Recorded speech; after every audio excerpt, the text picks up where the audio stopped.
കഴിഞ്ഞ വീഡിയോയിൽ കൃഷ്ണൻ്റെ ഒരു പദത്തിലെ 4 വരി പറഞ്ഞു തന്നുവല്ലോ. ഇന്ന് അടുത്ത 4 വരി പാടി കളിച്ചതിന് ശേഷം പറഞ്ഞു തരാം.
ഇതിൻ്റെ സ്റ്റെപ്പ് പറയുന്നത്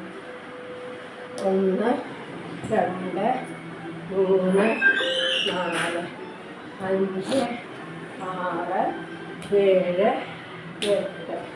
1 2 3 4 5 6 7 8 ഇതിൻ്റെ സ്പീഡിൽ 1 2 3 4 5 6 7 8 1 2 3 4 5 6 7 8 അടുത്ത സ്റ്റെപ്പ് 1 2 3 4 5 6 7 8 ഞാൻ അതിൻ്റെ സ്പീഡ് 1 2 3 4 5 6 7 8 1 2 3 4 5 6 7 8